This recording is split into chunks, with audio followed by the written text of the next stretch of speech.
We'd like to welcome you to BeMoreNews.com, the news before the news, where we uncover the truth. We're here with Nicole Hanson-Mundell. You want to show us your Black Wall Street Award? I do. Thank you. Thank you, Erica Austin Buck, for sponsoring this honor. We celebrate Black entrepreneurs and professionals, as well as the people who support them, regardless of race. As I was sharing with you, that Be More News has a 5-point agenda.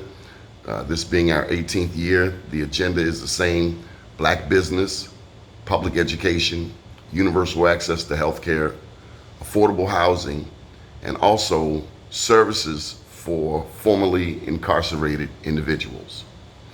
And because of your work with Out for Justice, because of your efforts in the realm of policy, we wanted to salute you at the suggestion of DMV Daily's Hassan Giordano. Thank you. I appreciate that. I feel honored. It's always an honor when your own people think that you are worthy of being recognized. That's one of the biggest honors, when your community folks recognize you. Yeah. Thank you, Hassan. Tell us about Out for Justice. Out for Justice is a grassroots, non-profit, non-partisan organization that was started by a formerly incarcerated woman who understood that the laws and the policies really impacted our successful reentry. She understood that while there's many tools in the toolbox that can support one's successful reentry, she understood that policy was one of the stronger tools that we could use as formerly and currently incarcerated people. And so the organization's mission is to educate, engage, and empower the reentry community around the legislative process. And so we do that in a very detailed way, not just I'm just a bill sitting on Capitol Hill, but we really go into a detail about the Maryland's legislative process, and even on the local level, the council process, and how a bill becomes a law, what's a committee, how to build a campaign, and what's the difference between repealing a bill and introducing legislation, or what's the steps of your bill traveling through the legislature. And so everything about the legislative process, we educate formerly incarcerated and currently incarcerated people around that process. And then we use that voice, right, to empower them. We use their lived experiences. We take the lived experiences of us coming out of these prisons and jails, when we have barriers to housing and barriers to employment and barriers to entrepreneurship. I have to interject here. What we haven't said is how disproportionately engaged Black people are in the criminal justice system. We're only 12 to 13% of the population. It's my understanding that Black men comprise 44% of the prisons. Black women are the fastest growing demographic. And so if we're only 12 to 13% of the population, but yet we are over half of the people in prison, something is fundamentally wrong with those numbers. And so the work you are doing, the work that others are doing in your network is so critical. Can you speak to how critical it is? If you don't do this, if you're not doing this, what does that mean? If there was no Out for Justice, what would that mean? We have a few other organizations in the state of Maryland that have an interest in this population in terms of policy reform. Genuine organizations. Life After Release in Prince George's County, the Job Opportunities Task Force down in Baltimore that does a lot around workforce development and getting people into pre-apprenticeship, construction trade programs. So we have a few, right? But without an Out for Justice, it leaves a hole in the advocacy world, because what Out for Justice does is unlike anybody else, right? It is formerly incarcerated people leading their own policy reform, right? And in a time like this where there's a look to lobbyists, right, Donnie? There's a look to policy people. What we do is we change that perception and we say, we know best about this criminal system and we know best on how to change this criminal system. So you go back to your question, without an eye for justice, it really leaves a hole in terms of formerly incarcerated people leading their own movements, Donnie, leading their own discussions about what needs to be changed, especially as it relates to black and brown people. I have an example I want to pose to you.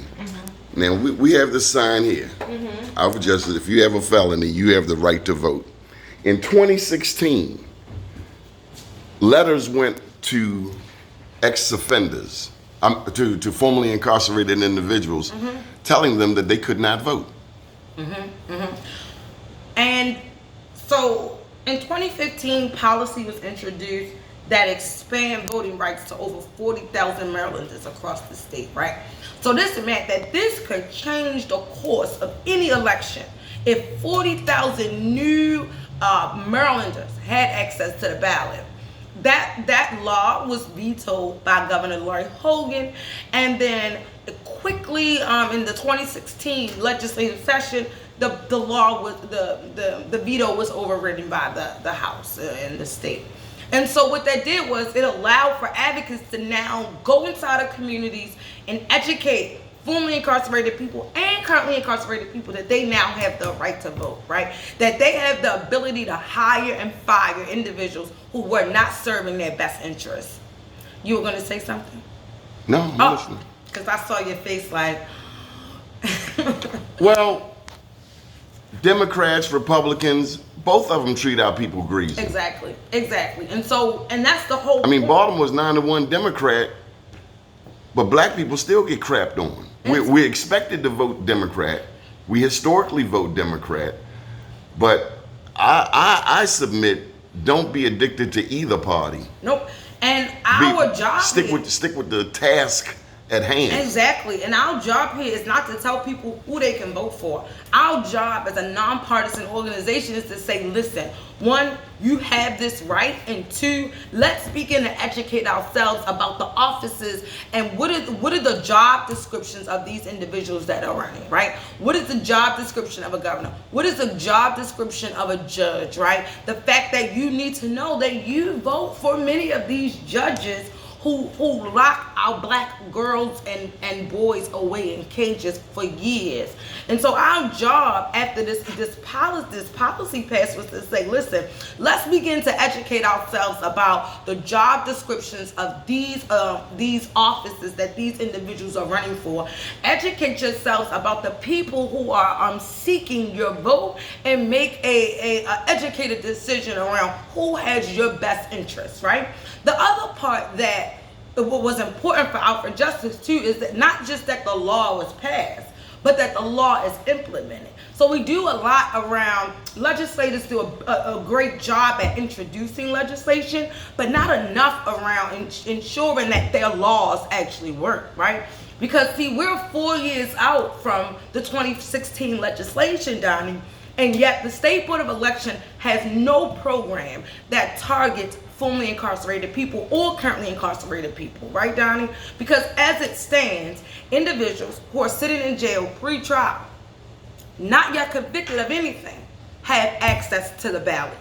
And individuals who are sitting in jail on a misdemeanor conviction also have access to the ballot. And so what has happened is much of the weight of educating community has fell on Out for Justice and ACLU and Common Cause Maryland, when we are very, like, outside of ACLU, Common Cause Maryland and Out for Justice are small organizations that are grossly underfunded, right? And so the brunt of ensuring that the State Board of Elections pay attention to our demographic has fall on Out for Justice. Well, you had thrown Larry Hogan under the bus, but the State Board of Elections is a totally different entity, actually under Democratic control. I don't see, the problem for me is not Democrat nor Republican. My issue is that when a law takes effect, it is up to those entities and the elected official to ensure that the law is implemented. You would think that in a perfect world. No, in a real world. Like, you can't be, like, the legislators cannot, introduce the next sexy thing that is happening in our world, in our state. They don't care. But and that is what we try to educate formerly incarcerated people about, right? So when you are supporting an elected official in the legislation that they are putting up, you have to also make sure that you are letting them know that I'm watching to ensure that you implement this policy appropriately. I'm watching you over the next 4 years to see how you're contacting the State Board of Elections to ensure that they are actually implementing the law that I supported you with, that I don't have a lot of faith in the State Board of Elections or the local Board of Elections. I've seen their demonstration in 2016. I've seen their demonstration in 2020. I have no faith in them whatsoever. Well, and that's a fair. They lack integrity. That's fair. That's very fair. Here's where we are today, Donnie. I want to talk about solutions and where we are today. I got a question for you along those very lines. Sure.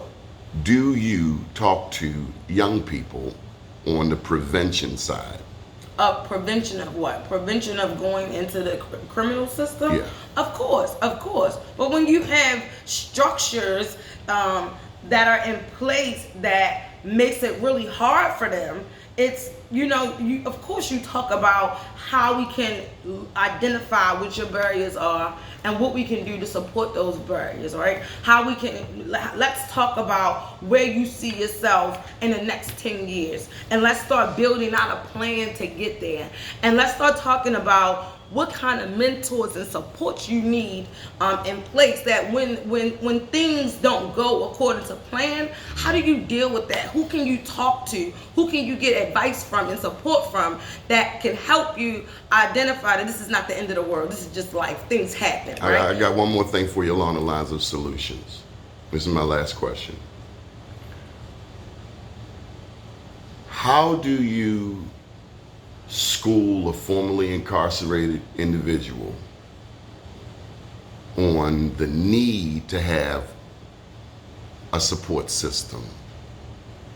How do you school and formerly incarcerated person on the need to have a support system? Yeah. So the way you school them is you be that support system, because to assume that everybody has a support system coming out of prison and jail is not okay. I'm thinking many don't. They don't. And so, I mean, they burn bridges. Well, not that they burn bridges, and they do, but there's also a level of trust that you have to establish with somebody coming out of a institution that is built around don't trust nobody, dog eat dog world. So they have to unlearn many of the survival tactics that they use on the inside. Yes. And so what you have to then offer them is like, listen, I'm here for you as much as I can be here for you. I am here to help you figure out where you're trying to be and where you're trying to go. And if I can't help you, I will find somebody or something that can assist you with that. I love that. So it starts with trust. It starts with when somebody walks through these doors, I'm not saying, I don't do that. You gotta go over here. What I am saying is, hey brother, hey sister, let's talk about where you see yourself in the next couple of years. Let's put together a reentry plan that suits you, right? And let's talk about where these places and where these people that I can put in your corner that can support your successful release. Let's talk about mental health. Let's talk about that's not something that you should run away from. That's something that you should welcome. You should be okay with sitting down and talking to a professional about your feelings and how to deal with those feelings, right? Let's talk about... You have therapists here? We have access to therapists. Beautiful. Yeah. That's beautiful. Mental health is real. You got me smiling from ear to ear. Oh. It's music to my ears because our people need help. Our people deserve help. We do that. We do that through our all-night events. I don't know if you ever been, but you gotta come. No. We go in community. We partner with Job Opportunity Task Force, and Out for Justice goes in community between 6 p.m. and 6 a.m. And we bring the much-needed resources that community says that they want. So people are able to get their records expunged in the middle of the night. They're able to walk away with a resume in the middle of the night. They're able to get help with their SSI, SSDI applications in the middle of the night. They're able to sit down on a beautiful sofa with a nice rug and pillows and talk with a counselor or a mediator or a therapist in the middle of the night. They're able to get their hair cut in the middle of the night. They're able to eat from one of the best barbecue folks we got in the city, Shorty's Barbecue, in the middle of the night. They are able they're able to get funding for their IDs and social security cards in the middle of the night. And so this idea around taking, meeting people where they are, Out for Justice really meets people where they are, because we believe if you gotta walk through a door to get to us, we ain't meeting you where you are. And so through these all-night events, we go in the neighborhoods where they are, in the middle of a parking lot, and we set up shop and provide the much-needed services that they normally would get in the day. We bring it in the night. What's your phone number? 443-563-2123. One more time. 443-563-2123. You on social media? I am. Our social media is Out for Justice Inc. INC. Facebook, Instagram. Instagram is Out for Justice, OUTFORJUSTICE, and that's Facebook and Instagram. And our website is www.out4justice.org. Any final thoughts? Donate to this amazing organization that is led, has always been led by Black women. Donate. We need funding to keep this office open, keep these services flowing, right? And this is a pretty nice office. It is. It's a beautiful space, So and where community can come and be themselves. Let me see your Yes. Black Wall Street Award. And this was at the recommendation of Hassan Giordano. Yes. We love you. Thank you. Love y'all too.